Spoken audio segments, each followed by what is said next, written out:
Hey yo, Steve Stevenson, Sunday Night Football. Nice to meet you, pal. Hey, Jack Morris. Pleasure meeting you, Steve.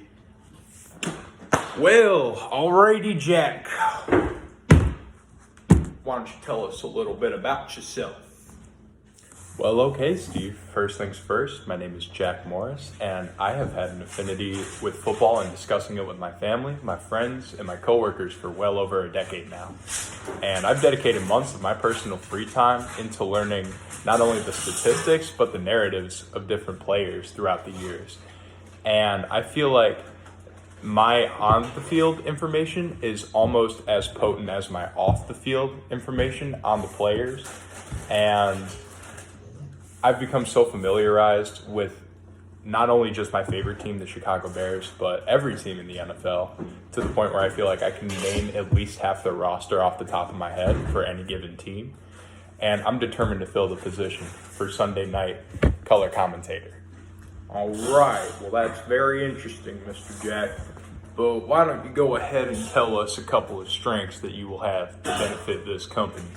Well, I'm really glad you asked, Steve. I've been dedicated to sports statistics for as long as I can remember, as I've mentioned. Ever since I was in elementary school, I would have plenty of books about different wrestling fun facts and who had the most title reigns for a particular belt.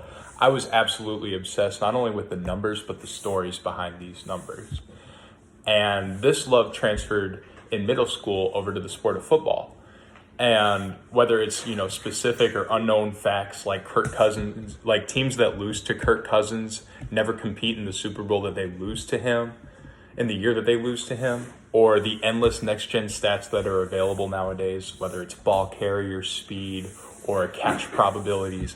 I've been absolutely obsessed with this stuff from a very young age, and I feel like transferring that to the broadcast booth would be pretty easy for me. Well, alrighty then. It's good to know we finally have ourselves a strong candidate. But I gotta know, what's one weak area in which you need to improve personally?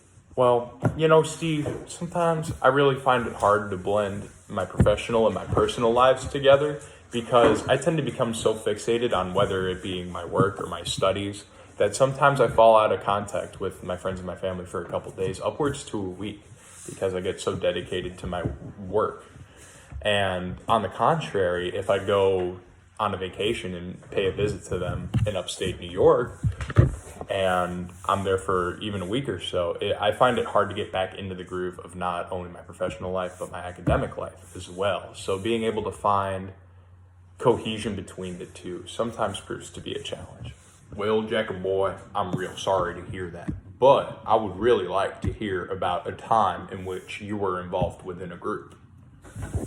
I'm really glad you asked, Steve, because my experience within the group, at least the one I'm about to tell you, isn't necessarily from a professional standpoint, but a personal standpoint. And I feel like it would apply into my professional life as well. When I was in second grade, my friends and I were at the local park about a mile from our houses. And this man showed up out of nowhere. And this was like 10, 15 minutes after being at the park. And he told us he needed some help because his dog had left his van, and the only way to get him back was to get some toys out of the back of it and calm him down with the toys. And something just didn't feel right about the situation. Something just felt off. Like, why would we need to go back to his van to get the toys just to get the dog?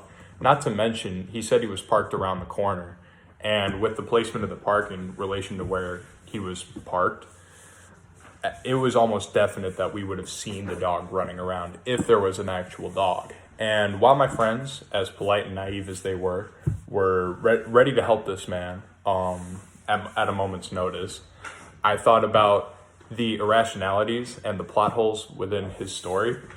And I told my friends that this was not a good idea. And as soon as I stood up for not only myself but my friends, this man became defensive and told us not to question what he was telling us to do. To this point, I knew something was fishy, so I told him I was going to call the police, despite not having a phone. I was in second grade. And once I told him that the police might get involved, he was gone. And he left without the supposed dog that he had. And if it weren't for my intuition and my fearlessness to speak up against someone of supposed authority, it's only a matter of imagination as to what could have happened to my friends, because whatever he had planned for them, it certainly wasn't with good intention. Well, darn, Jack, that was quite the story there. And quite frankly, I'm glad you were able to save your friends, but I gotta know, are you a leader or are you a follower? Well, Steve, I find it really funny that you mentioned that, because while I've been referred to as a leader previously, I personally believe that it all depends on the situation. I like to lead and I execute what needs to be done at the position, but however, I don't feel the need to constantly possess control in the group. I don't have that necessity or that obligation to be the man, and some people get a little power driven by that necessity to be in the lead.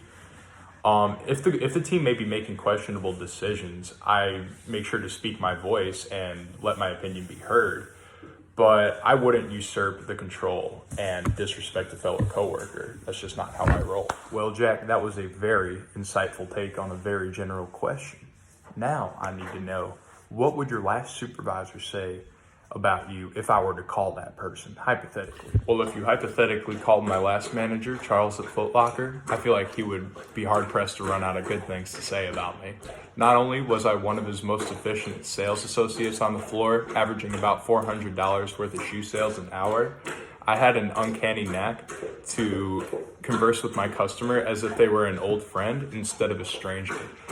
And this talent that I had socially was able to elevate these sales numbers. And most importantly, it taught me how to talk to different folks from all walks of life, which I can't wait to do at the highest level with Sunday Night Football. Well, me and Charles will be sure to have a discussion on that, but you struck me as a sincere fella, so I'm sure all of what you said is true. Now, would you be able to describe your work style for me? I'm glad you asked, Steve. This is the question I've been waiting to answer for you.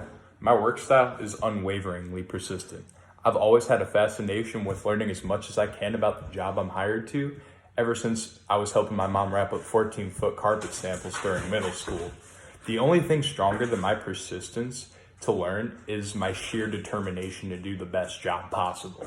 No matter where I am or what I'm doing, whether it's cleaning a gas station toilet or potentially crunching numbers for a stat display during Sunday Night Football, I always strive to prove my worth to the company I'm working for. My mother instilled this mentality within me ever since I was a young child, and it's paid massive dividends in my professional life.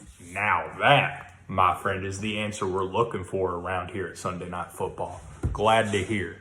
But I just gotta ask, why should we hire you over the other applicants we have? Because Lord knows there's plenty of them. Well, Steve, do I not only contain all the intangibles that I had listed previously describing my work style, I also have a genuine and kind-hearted personality to pair right along with it. So not only will I be sure to do the job to the highest extent of my abilities, I'll be sure to do it while putting a smile on all of the faces around me as I'm doing it. Well, shoot, feller, not only do you got the grit and the determination, but you got the personality to boot. That's what we love to see right there. But why don't you go ahead and tell us about a time that you had to meet a deadline?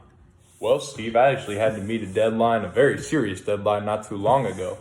Coming back from my Thanksgiving break road trip from upstate New York to North Carolina this past November, I had T-minus 5 days to not only write, but to also submit my final 5 to 7 page paper for English. And I can't lie, I was initially overwhelmed with the task ahead of me.